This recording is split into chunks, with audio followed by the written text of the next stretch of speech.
Padre, en el nombre de Jesús, te damos gracias por tu amor y misericordia y bondad. Gracias por este día que tú nos has regalado para que lo disfrutemos. Un día que habla de tus misericordias que son nuevas cada mañana.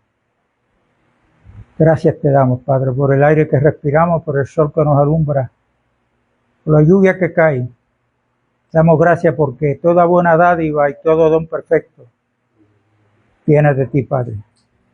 Pero te damos gracias por el regalo más grande y eterno que tú nos has dado, que es tu Hijo Jesucristo. Gracias, Padre, porque Él, siendo Él justo, murió por los injustos que somos nosotros. Fuéramos. Te damos gracias porque tú nos has regalado el don de fe para creer que por gracia somos salvos. Gracias te damos, Padre de la gloria, por la palabra que tú nos estás dando y la que vamos a recibir hoy para la gloria y honra de tu nombre, reconociendo que eres tú el que le das el crecimiento a la misma. Gracias en el nombre de Jesús. Amén. Vamos a hablar de una palabra muy conocida de todos, porque tengo la inquietud de profundizar un poquito más sobre la muerte de Jesucristo por nosotros los pecadores. A veces pienso que se toma muy artificial, o es porque no se tiene conocimiento, porque todo el mundo dice, no, Cristo murió por nuestros pecadores, pero ¿qué muerte fue la que Él sufrió para librarnos a nosotros del pecado en el cual estábamos? Clarificando y recordando o repitiendo que todo el que no está en Cristo, como tuvimos nosotros en un tiempo atrás, estábamos vivos físicamente, pero espiritualmente estábamos muertos. O sea que existe la muerte física y la muerte espiritual. Cuando vamos al Génesis, que Dios le prohíbe a la primer pareja comer del árbol del conocimiento del bien y del mal, Dios le hizo la advertencia. El día que coman de ese árbol van a morir. Fíjense que ellos desobedecieron y siguieron viviendo físicamente. Pero espiritualmente, que fue de la muerte que Dios le habló, ellos sufrieron la muerte espiritual.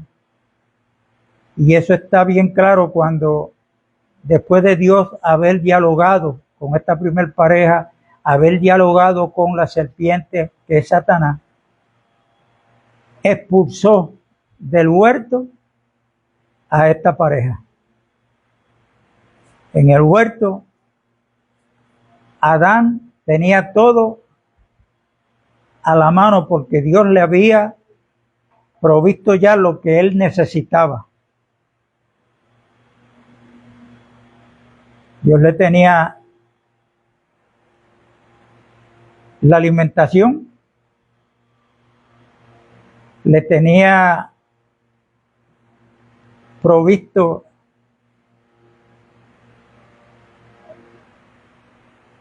la protección, porque antes de pecar ellos tenían una protección al 100% de Dios. Estaban cubiertos por la gloria de Dios. Y además que Dios le había dado a Adán la autoridad sobre todo lo que Dios había creado para que lo administrara. Y Adán perdió todo eso. Pero poco a poco, cuando estudiamos las Escrituras, Jesucristo vino a recuperar todo lo que Adán había perdido. La Biblia dice que en Adán todos morimos, pero en Cristo somos justificados y aún de la ira que ha de venir de parte de Dios a este mundo. En el libro de Romanos dice que seremos salvos de la ira de Dios que ha de venir. Y Cristo como vida para nosotros, en Él estamos bien protegidos, bien cuidados y seguros. ¿Recuerdan Noé? El diluvio vino, pero Noé y su familia podían estar tranquilos mientras afuera había muerte por causa de las aguas del juicio que Dios envió. Dentro del arca había vida, había seguridad. Dios los protegió y esa arca es tipo de Cristo Jesús. O sea, cuando escudriñamos la Biblia tenemos que tener cuidado con estos verbos, por ejemplo, con Cristo. Pero hay otro que dice en Cristo. Por eso hay que leer con cuidado cuando es que dice en Cristo y con Cristo. Son dos cosas diferentes. ¿Ok? Y aquí en Efesios capítulo 2, es una escritura muy conocida, hemos hablado mucho de ella, pero para desarrollar el mensaje de hoy, que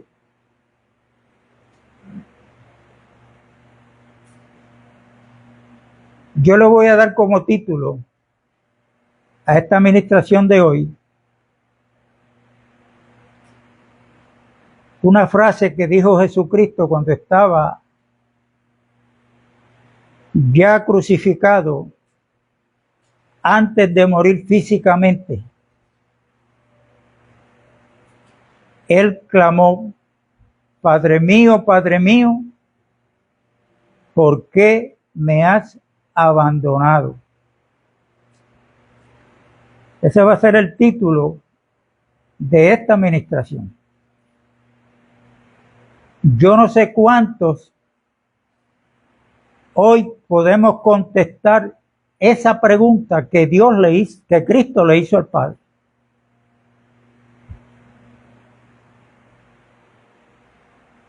Padre mío, ¿por qué me has abandonado? Iniciando en Efesios capítulo 2 dice: y Él os dio vida a vosotros cuando estabais muertos en vuestros delitos y pecados. Ese Él se está refiriendo a Dios. Si usted lee el capítulo 1, pues usted va a entender que Pablo se está refiriendo a Dios, el Padre. Y el Padre Dios nos dio vida juntamente, pero ¿cuándo? Cuando nosotros estábamos muertos en nuestros delitos y pecados. Vivos físicamente, pero espiritualmente estábamos muertos porque estábamos separados de Dios. Amén. Verso 2: en los cuales anduviste en otro tiempo, siguiendo la corriente de este mundo, conforme al príncipe de la potestad del aire. Esto es Satanás, el espíritu que ahora opera en los hijos de desobediencia. Así es que cuando alguien le diga a usted, no, porque todos somos hijos de Dios, usted puede decirle: ¿tú eres un hijo de obediencia o de desobediencia? ¿En cuál de los dos grupos tú estás? Porque cuando Dios crea al hombre, lo crea con un propósito. Y en ese propósito está enmarcado en las Escrituras, que era que Dios, que es espíritu, quería un lugar para Él morar aquí en la tierra. Y Él, sin tener que pedirle permiso a nadie, decidió que fuera el hombre a quien Dios creó. Por eso es que Dios, cuando crea al hombre, lo crea en tres partes: espíritu, alma y cuerpo. Eso está en Primera de Tesalonicenses capítulo 5 y verso 23. Y todo vuestro ser, espíritu, alma y cuerpo. O sea que el espíritu humano es lo único que es compatible con Dios, que es espíritu. Pero Dios no podía morar en el hombre hasta tanto no se resolviera el problema de ¿qué? Del pecado. Porque el pecado estaba interrumpiendo esa comunión que quería Dios con el hombre. O sea, Dios quería mezclarse con el hombre.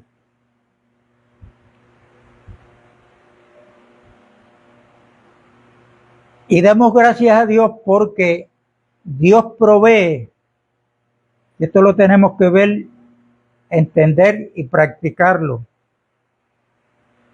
que en el plan que Dios tenía desde antes de la fundación del mundo, aún incluyendo nuestra salvación que es en Cristo, el iniciador de todo no somos nosotros. Es Dios quien toma la iniciativa en todo su plan.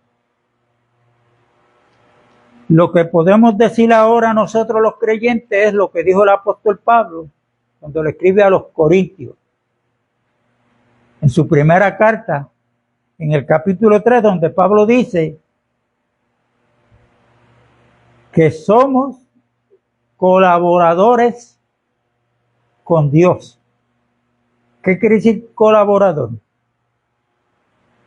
Que trabaja en el plan que ya Dios tenía desde antes de la fundación del mundo, pero ese plan no es de nosotros, o sea, nosotros no tenemos el permiso para traer ideas, opiniones a lo que ya Dios tiene establecido, que es su plan, lo cual el propósito de ese plan era que Dios quería traer a Jesucristo, a traer a su Hijo. ¿Ok? Y después que el Padre trae a su Hijo Jesucristo, que Cristo va a la cruz y muere, como dice la Biblia, eso lo sabemos todos, Romanos 4:25, que Cristo murió por nuestros pecados. La pregunta es, ¿cuál fue la muerte de Jesucristo? La cual Él se sometió a ella para el perdón de nuestros pecados.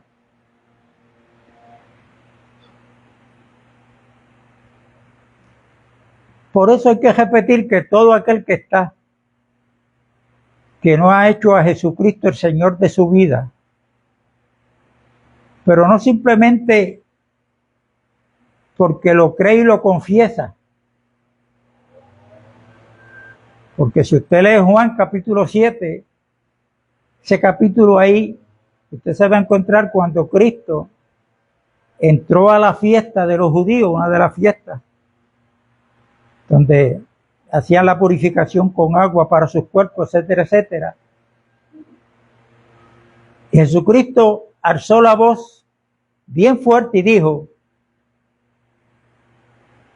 el que tenga sed, venga a mí y beba. El que cree en mí, estoy citando palabras de Cristo, el que cree en mí,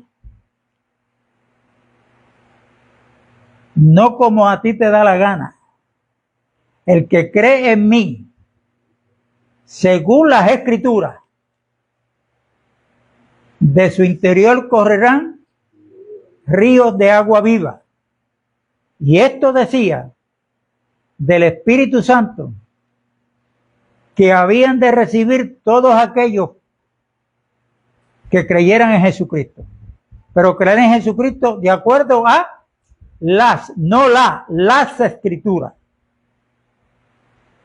Y sigue diciendo, porque el Espíritu Santo no había venido, porque Cristo todavía no había sido glorificado. O sea, que el primero que recibe la promesa del Espíritu Santo prometido, como Dios lo prometió a través del profeta Joel, no fueron los apóstoles, con los 120 que habían en total el día de Pentecostés. Porque si usted lee con cuidado Hechos capítulo 2, cuando Pedro le va a testificar a aquel grupo de personas que había frente a ellos, porque cuando los oían hablar en su propio idioma, muchos creyeron que ellos estaban borrachos con una bebida que se llamaba mosto. Entonces el apóstol Pedro dice que siendo las 9 de la mañana, ellos no estaban ebrios como ustedes creen.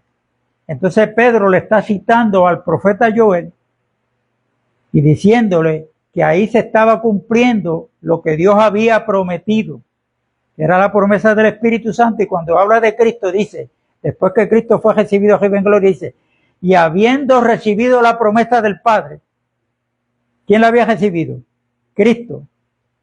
Esto es lo que Él ha enviado a la iglesia, a los creyentes. Eso está tipificado en tipo y sombra en el Salmo. ¿Cuál es el Salmo que dice, mirad cuán bueno y cuán delicioso es habitar los hermanos juntos en armonía? ¿Cuál? ¿Ah? ¿Estás seguro?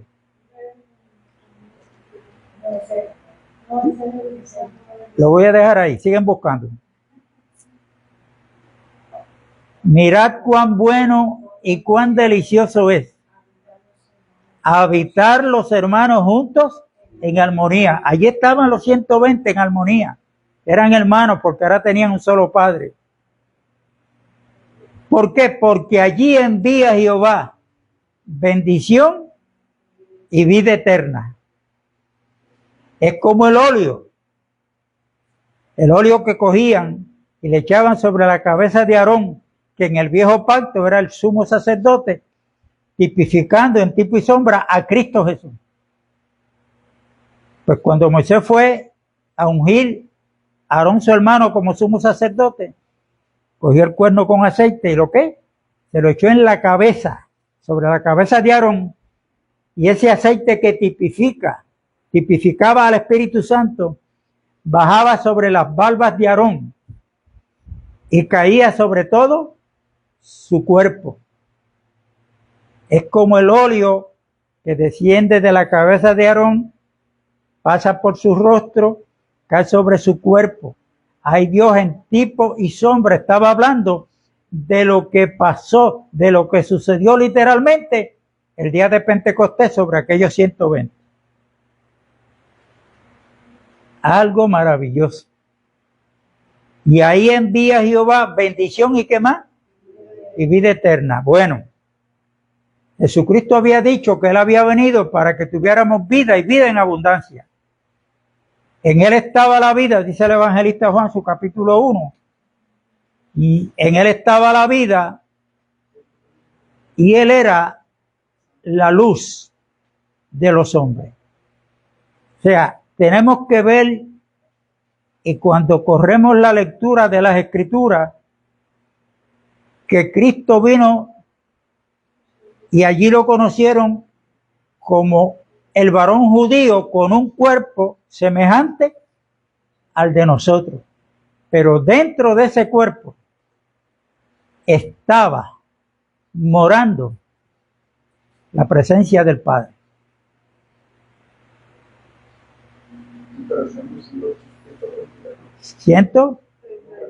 ¿133? Salmo 133.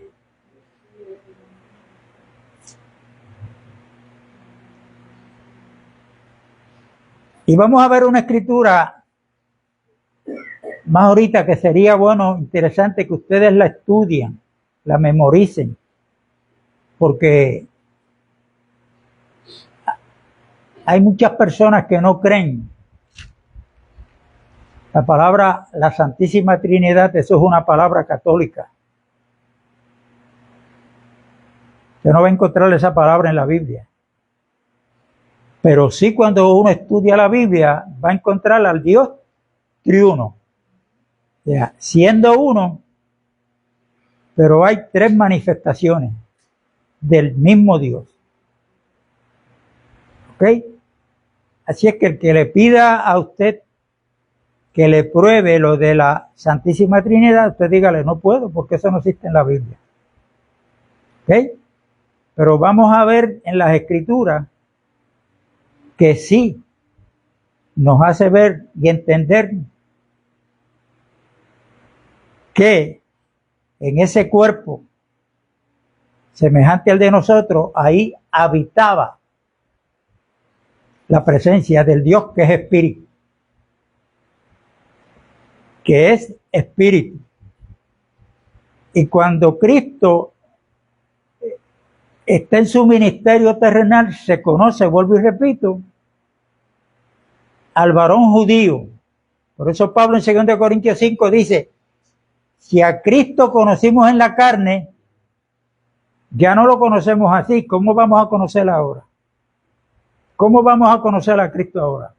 2 Corintios capítulo 3 dice que cuando los judíos se conviertan al Señor, un velo que tienen en sus corazones se le va a quitar, porque el Señor es el Espíritu. Y donde está el Espíritu de Dios, allí hay libertad. Quiere decir que Jesús, con ese cuerpo semejante al de nosotros, cuando resucita, resucitó con un cuerpo glorificado, donde ahora Él, como el Espíritu dador de vida, usted lee Romanos capítulo 8, va a entender esto, donde dice que la ley del Espíritu de vida en Cristo Jesús me ha librado de la ley del pecado y de la muerte. Cuando Juan el Bautista reconoce a Cristo, dice aquí el Cordero de Dios que quita el pecado del mundo. Entonces, la ley del pecado estaba en nosotros y está en todo ser humano. Esa ley del pecado era quien nos dominaba a nosotros a hacer cosas que aún nosotros no queríamos hacerlas. Pero como éramos esclavos del pecado, ahora Cristo, después que nos convertimos a Él, porque no es creer nada más, es creer y convertido. Hay que dejar todo aquello que al Señor no le agrada. Y para eso están las instrucciones en la Biblia. O sea, creímos y nos convertimos. Cuando nos convertimos a Cristo, Él viene a nosotros como el Espíritu dador de vida, y ahí es donde Él viene como una ley superior a la ley del pecado. Por eso lo dice Pablo bien claro en Romanos capítulo 8 y verso 2, porque la ley del Espíritu de vida en Cristo Jesús me ha librado de la ley del pecado y de la muerte. Porque ese es el fruto del pecado, la muerte. ¿Qué muerte? Muerte espiritual. Por eso ahora nosotros leímos en capítulo 2 de Efesios que ahora nosotros tenemos vida. Está hablando de la vida física, está hablando de la vida espiritual. ¿Por qué tenemos vida? Porque ahora tenemos a Cristo, que es la vida. Tenemos la luz, que es Cristo. Entonces Cristo había dicho, y voy a citar palabras de Él, donde en el capítulo 12 de Juan dice, yo soy la luz del mundo. Yo soy, ese yo soy lo va a encontrar un sinnúmero de veces en la Biblia. Lo va a encontrar por primera vez en el capítulo 3 de Éxodo, cuando Moisés vio la zarza que ardía, pero el fuego que no la consumía. La zarza es una madera que habla de lo terrenal. Pero dentro de esa zarza, cuando Moisés fue a averiguar por qué el fuego no consume la zarza, que se supone que la devorara, de en medio de la zarza sale una voz. Y dice, Moisés, quítate la sandalia porque el lugar que estás pisando, santo es. Imagínense la experiencia de Moisés. Esa zarza tipificaba a Cristo en los sufrimientos que Él iba a pasar. Y que las pasó como hombre. Recuerden que cuando el Espíritu Santo, después que Cristo sale del ayuno de 40 días y 40 noches, dice que el Espíritu Santo lo llevó al desierto. ¿Para qué? Para ser tentado por Satanás. Mire eso. ¿Y cómo fue que empezó Satanás? ¿Cuál fue la primera tentación? Cristo salió del ayuno, tenía hambre como hombre. Pero ¿qué fue lo que le dijo Satanás? Si tú eres el Hijo de Dios. Satanás está buscando que Cristo se ubique frente a la tentación no como el Hijo del Hombre, sino como el Hijo de Dios. Pero Jesucristo se mantuvo firme como el Hijo del Hombre. Por eso Cristo le dice, no solo de pan vive el hombre, sino de toda palabra que sale de la boca de Dios. Y ahí están las tres tentaciones. Si tú eres el Hijo de Dios, si tú eres el Hijo de Dios. Y Jesucristo se mantuvo como el Hijo del Hombre. Aun cuando Pablo escribe en Primera de Timoteo, en el capítulo 2, que dice que hay un solo Dios y un solo mediador entre Dios y los hombres. ¿Quién es ese mediador? Sí, pero no lo dejen en Jesucristo nada más. Jesucristo hombre. Jesucristo hombre. Porque Él fue como hombre que enfrentó a Satanás, como hombre lo venció. Porque lo que había en el huerto del Edén, que Dios lo puso allí, era un hombre. Era Adán. Por eso Jesucristo, vuelvo y repito, enfrenta a Satanás, no como el Hijo de Dios. ¿Quiénes reconocieron a Jesucristo como el Hijo de Dios? Ah, los demonios. Sabemos quién eres, el Hijo de Dios, y has venido acá para estorbarnos antes de tiempo. ¿Por qué los reconocen como el Hijo de Dios? Ellos no tienen esperanza de salvación. Porque ellos son ángeles caídos que estaban ante la presencia de Dios y fueron ángeles que Satanás arrastró y los convierte en demonios. Por eso es que ellos saben quién es Jesús. Tú eres el Hijo de Dios. Todos los demonios los reconocían así. Pero Satanás tiene que reconocer que quien lo enfrentó y lo venció fue Cristo, como en la posición de hombre, no como el Hijo de Dios. Eso era lo que buscaba, vuelvo y repito, porque esto es importante que lo sepamos. Satanás quería que Jesucristo actuara frente a él como el Hijo de Dios. En otras palabras, si tú eres Hijo de Dios, pues con razón yo no puedo enfrentarte. Pero como el Hijo del Hombre, lo enfrentó y lo venció.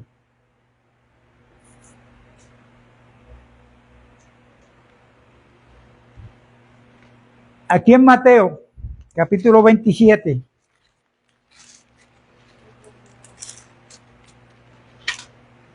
Mateo capítulo 27,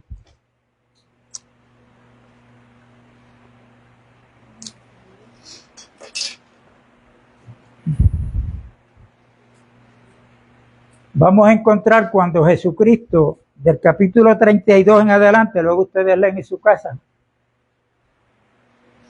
donde Jesucristo es sentenciado a muerte, a la crucifixión.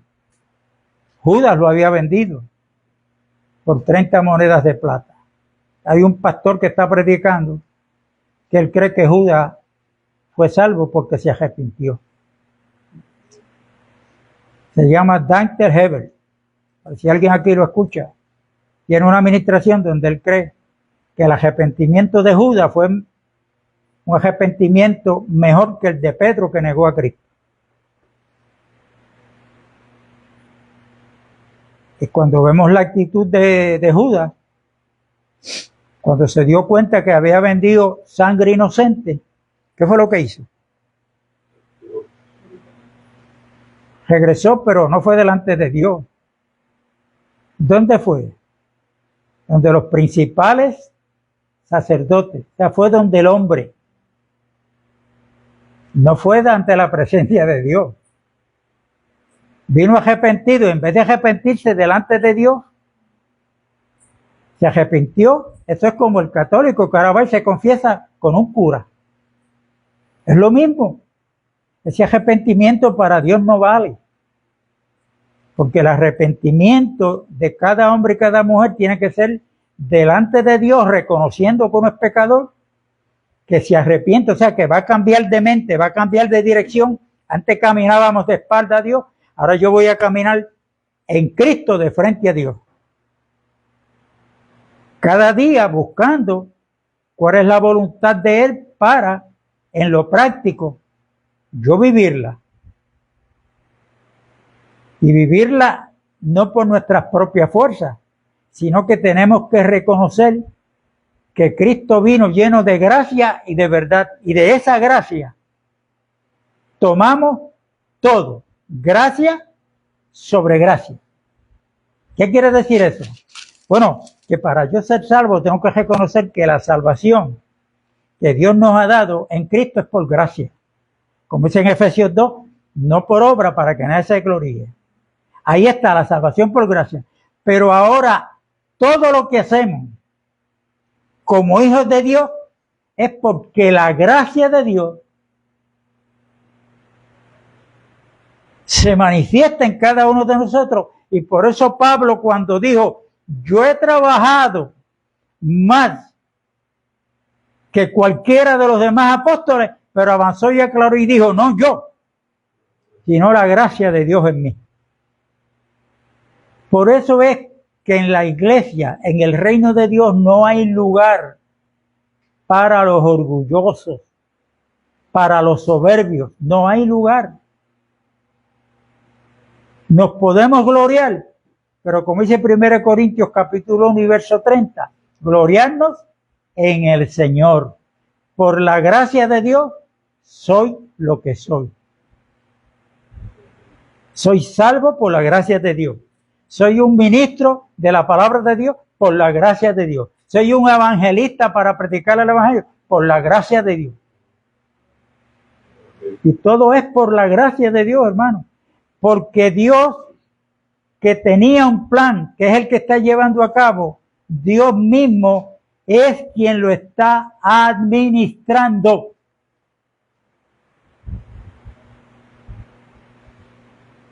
Capítulo 17 de Lucas, en cierta ocasión los discípulos le dicen al Señor, aumentanos la fe.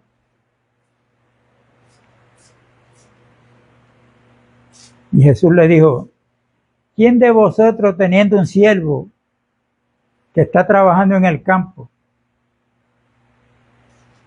Y si tengo siervos porque yo soy amo de ese siervo. Cuando él viene cansado del trabajo, del campo, llega a la casa, le va a decir al amo,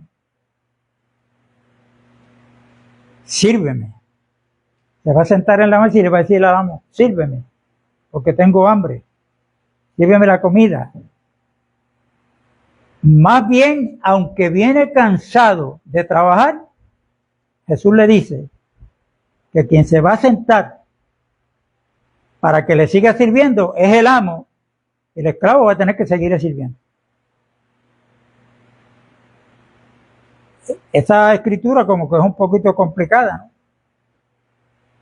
Pero entonces Jesucristo termina esa narrativa diciéndole, cuando ustedes hayan terminado de hacer lo que se les mandó a hacer, llámense siervos inútiles. ¿Por qué? Porque lo que están haciendo es porque el amo, que es Cristo, le dijo que hicieran esto.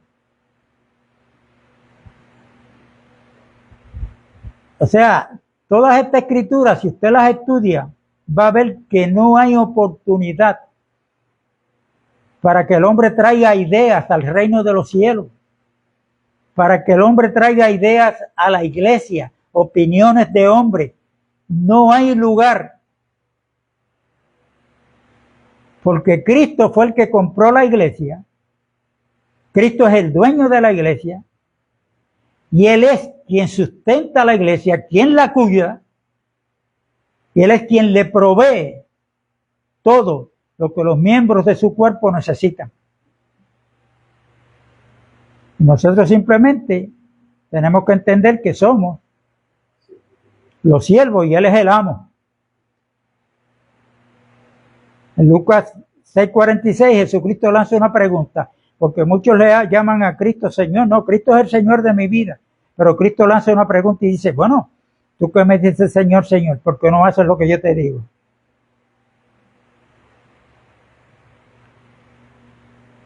Y de esto hay bastante que hablar y se debe hablar, lo que es el señorío de Cristo sobre nuestras vidas. Lo contrario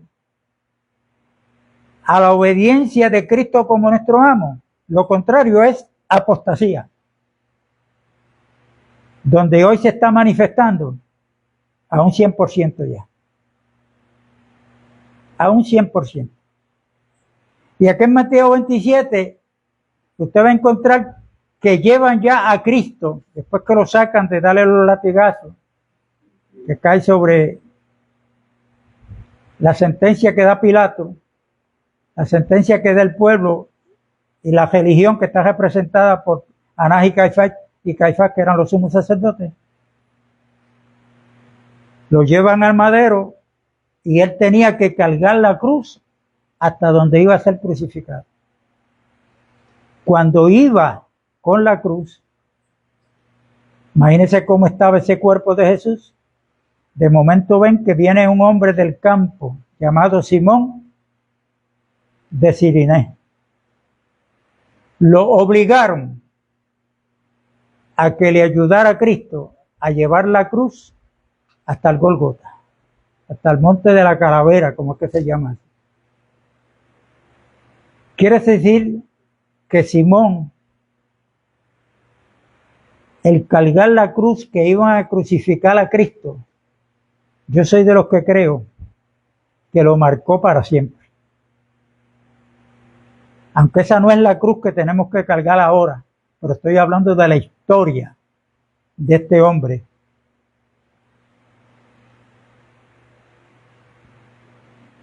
Cargar esa cruz donde él tiene que haber visto donde iban a crucificar a Cristo.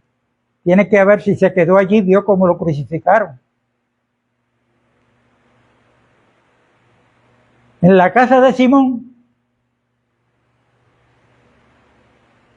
fue que habitó o vivió por un tiempo el apóstol Pedro. Cuando en el capítulo 10 del libro de los Hechos, Cornelio, que era un gentil, está orando y tuvo una visión y un ángel vino y le habló. Y le dijo que las oraciones de él habían sido recibidas arriba en el cielo, que mandara a Jope a buscar a uno que se llamaba Pedro y que vivía ¿dónde? En la casa de un curtidor que se llamaba Simón. Quiere decir que el trabajo de Simón, que era un curtidor era uno que se dedicaba a usar las pieles de los animales para de esas pieles él hacer muchas cosas que hacía. Ese trabajo no era bien visto por los judíos. El que lo practicaba, pues entonces no era bien visto por los judíos. ¿Ok? Eso era un curtidor. Y ahí era que estuvo Pedro cuando se quedó dormido, esperando que le dieran comida, y tuvo la visión del lienzo. ¿Ah? Porque para un judío entrar en la casa de un gentil no podían según la ley judía. Cornelio era un gentil.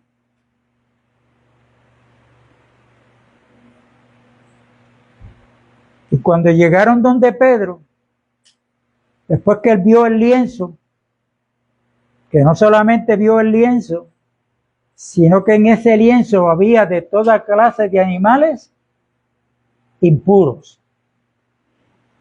Y oye una voz que le dice: Pedro, mata y come.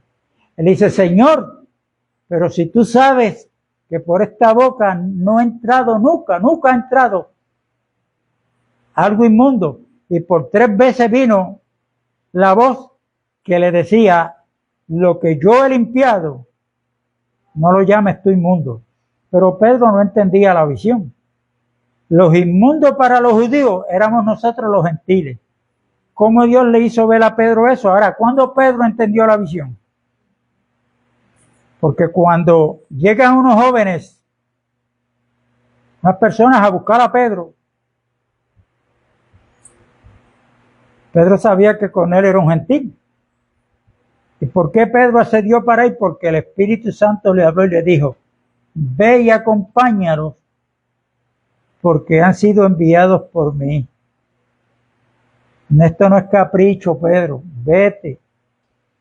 Pedro se le había olvidado que Cristo le había prometido las llaves en plural, cuando le dijo en Mateo 16: y a ti te daré no la llave, sino las llaves, hablando en plural, del reino de los cielos. El día de Pentecostés, Pedro usó una llave para abrir la puerta de la fe a aquellos que le predicó, que eran judíos. Ahora, la segunda llave, cuando llega a la casa de Cornelio, usó la segunda llave para abrir la puerta de la fe. ¿A quién? A los gentiles. A los gentiles. Claro, el catolicismo pues le ha dado unos homenajes póstumos a Pedro después que Pedro muere y lo llevó al rango de sumo sacerdote y el pontífice de la iglesia y la roca de la iglesia, refiriéndose a la católica porque ellos alegan que es la verdadera, y así sucesivamente. Y cuando Cristo está siendo crucificado, voy a repetir lo que va poco le dije, donde Cristo en el capítulo 12 de Juan dijo: yo soy la luz del mundo. Cristo fue levantado en la cruz a las 9 de la mañana. Eso quien lo presenta así es Marco nada más. Es su evangelio. De 9 de la mañana a 12 del mediodía, Cristo recibió no solamente el dolor que le produjeron esos clavos usándole las manos y los pies, sino que había un sol candente que lo estaba castigando físicamente también. Y Mateo dice claramente que cuando llegó la hora de las 12 del mediodía, donde estaba haciendo ese sol candente, dice que el sol se oscureció. Cuando la Biblia dice que el sol se oscureció, uno piensa en ¿qué? En el astro sol que alumbra el día. Pero aquí hay uno que Malaquías lo llama el sol de justicia. Cuando Jesucristo se entrega en las manos de los que fueron a buscarlo, siendo Judas el que lo traiciona, Jesucristo sabe que voluntariamente se está entregando a las tinieblas. Y no fue que las tinieblas tuvieron poder sobre de él. Eso lo tenemos que tener claro. Ni los judíos, ni los gentiles, ni los políticos, ni ningún imperio. Fue que él voluntariamente se entregó en manos de las tinieblas para que hicieran con él lo que estaba escrito de él. Si usted lee el Salmo 22, usted va a ver que es un salmo mesiánico. donde Jesucristo se presenta y dice, gusano soy y no hombre. ¿Por qué Cristo se presenta en ese salmo mesiánico como un gusano? Porque un gusano es inofensivo.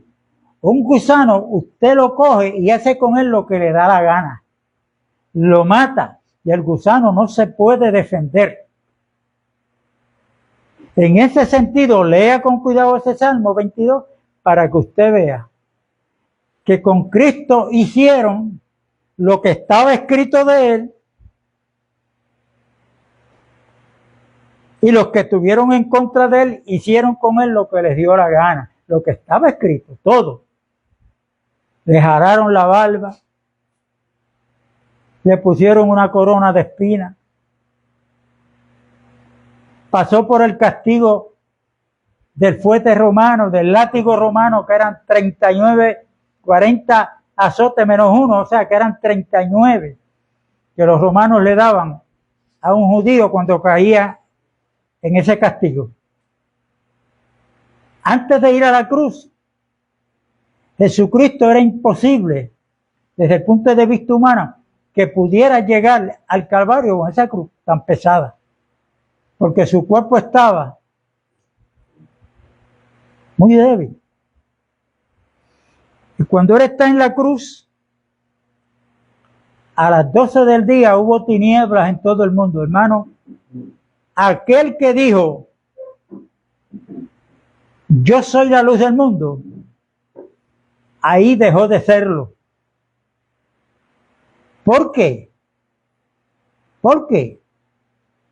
Porque a las 12 del mediodía es que tiene cumplimiento lo que Dios habló a través del profeta Isaías capítulo 53 y del verso 6 en adelante. Todos nosotros nos descarriamos como ovejas, mas Jehová cargó en él el pecado de todos nosotros. Lean el capítulo 53 todo lo que está profetizado de Cristo, y que de 12 del mediodía, cuando él está en la cruz, hasta las 3 de la tarde, todo lo que dice ahí el capítulo 53 tuvo su cumplimiento. Según de Corintios 5:21 dice, aquel que no conoció pecado, ¿quién fue ese? Cristo. Por nosotros, Dios lo hizo pecado para que nosotros fuésemos la justicia de Dios en Cristo Jesús. ¿Cómo Dios lo hizo pecado? El pecado de toda la humanidad es Dios quien lo pone sobre la persona de su Hijo Jesucristo. Y ahí está el justo muriendo por los injustos.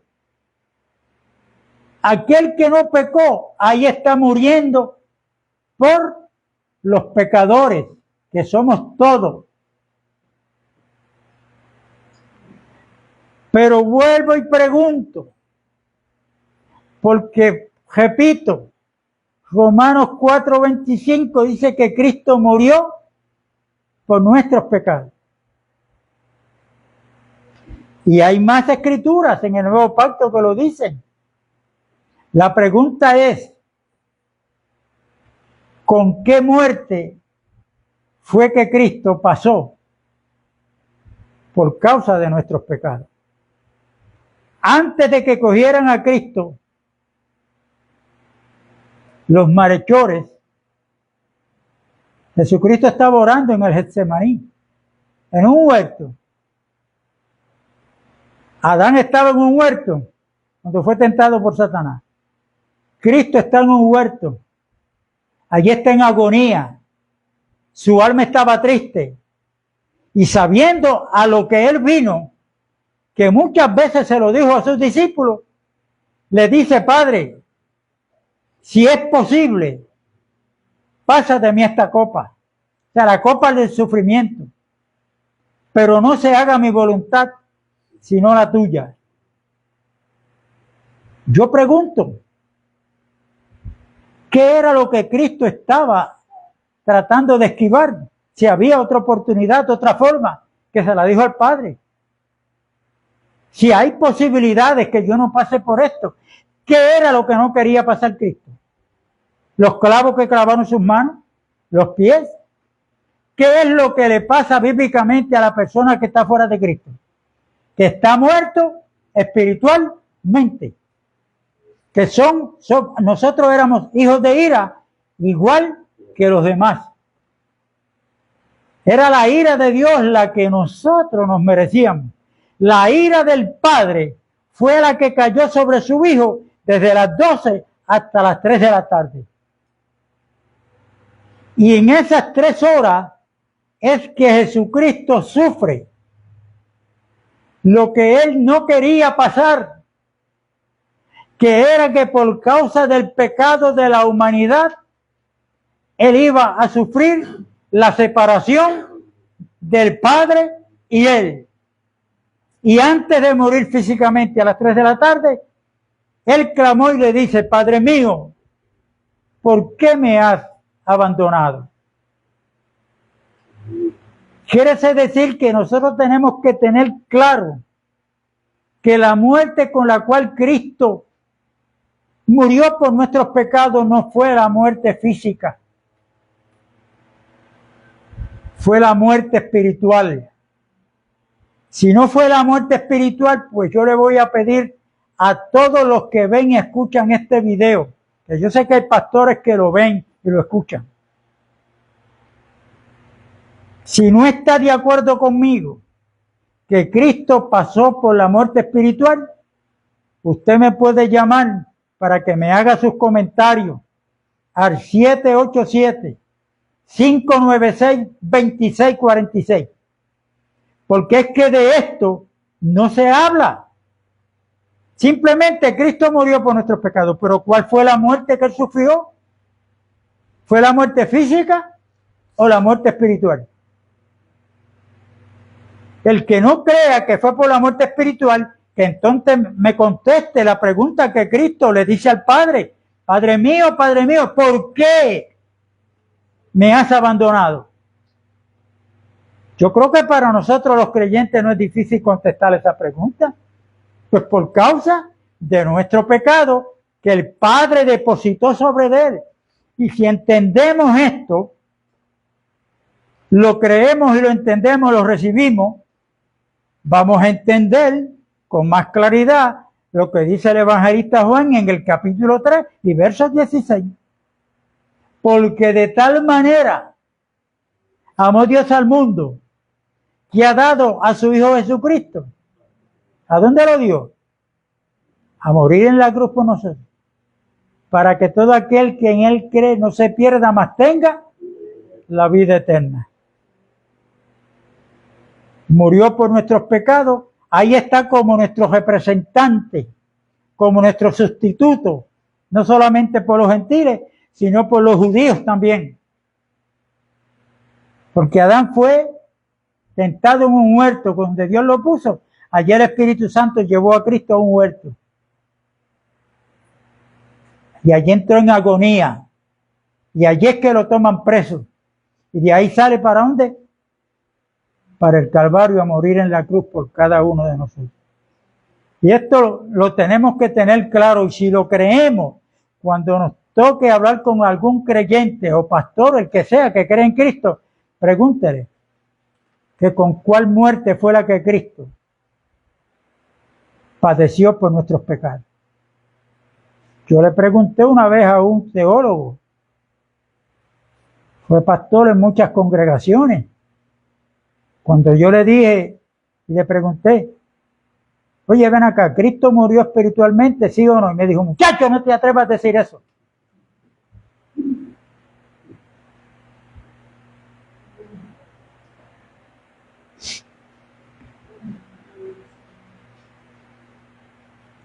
Y esa fue la muerte por la cual Cristo pasó por nosotros. Léanse el Salmo 22. luego van al Salmo 23, pero luego van al Salmo 24. Hacen esos 3 salmos. Donde habla antes de la muerte, luego David lo reconoce. Jehová es mi pastor y nada me faltará. Entonces el Salmo 24 lo leen también. Pero no piensen en el salmista ni en usted, piensa en Cristo. Son salmos mesiánicos. Amén. Amén.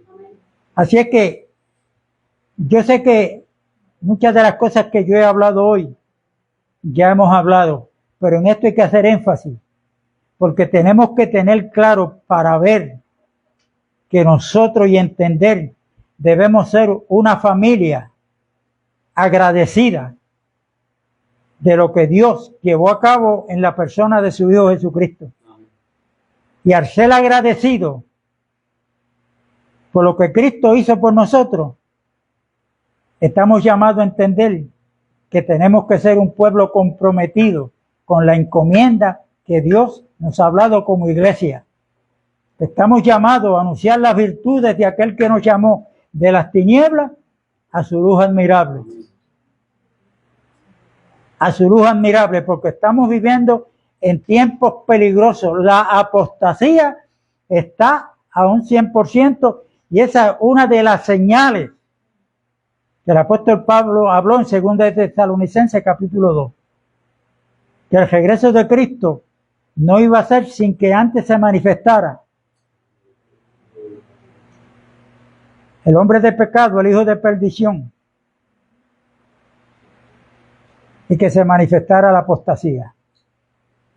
Hermanos, la apostasía está dentro de lo que se llama iglesia.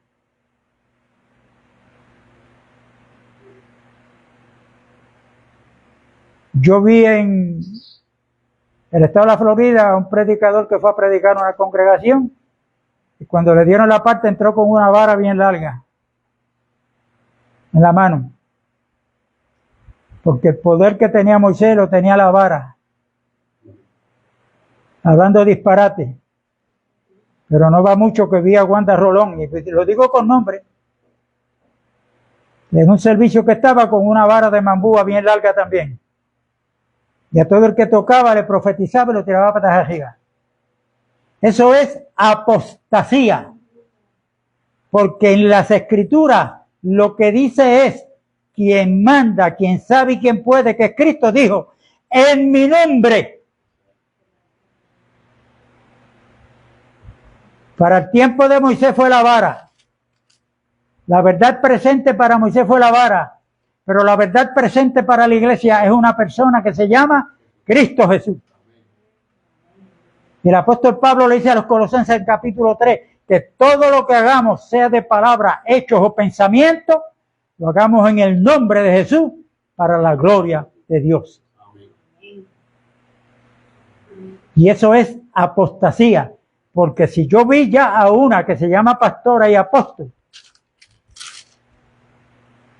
pues puede que sigamos viendo más pastores y más evangelistas predicando a congregaciones con varas en la mano, diciendo que ahí está el poder.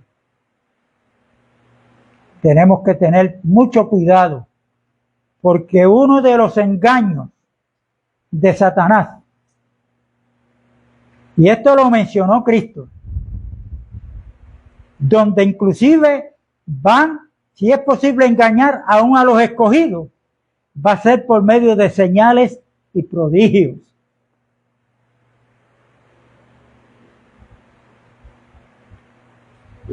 El asunto es de dónde se origina ese milagro que estamos viendo. En Tuarta había una hermana que llegó un hermano carnal de ella, donde aquel tiempo se anunció en el barrio Achiote, donde yo estudié en primer grado. A la parte abajo del salón, allí había un pozo, y se iba a buscar agua. Y allí hubo una proclamación de que en las hojas de aquella mata de malanga se había visto el rostro de la Virgen. Y este hermano vino a visitar a esta hermana Toarta, que era cristiana, y es porque está viva. Donde entró a discutir con ella y ella le dijo, pero es que a mí no me lo han dicho. Fue que yo estaba allí y lo vi. En ese momento yo pasaba en mi guaguita GLC que yo tenía, del 86, una Mazda. Y cuando la saludé, ella me dijo, hermano, venga acá, por favor. Y allí me encontré con esa discusión. Y yo me senté a hablar con él. Y yo le dije, yo no voy a dudar de lo que usted acaba o vio. Y sé dónde fue que usted lo vio, porque allí, en el salón que estaba allí de primer grado, fue que yo estudié primer grado. Conozco el sitio muy bien. Si usted lo vio, usted lo vio. La pregunta que yo le voy a hacer es para que usted me la conteste. Lo que usted vio, ¿de dónde era la procedencia? ¿Quién estaba detrás de ese milagro que usted vio? Yo no sé. Pues yo le voy a contestar si usted no sabe.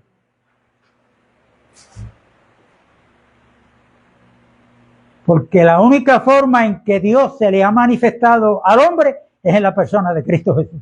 No en una hoja de malanga.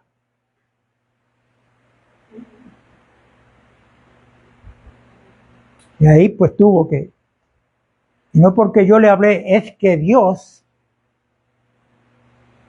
es el que da testimonio de lo que sus hijos hablan.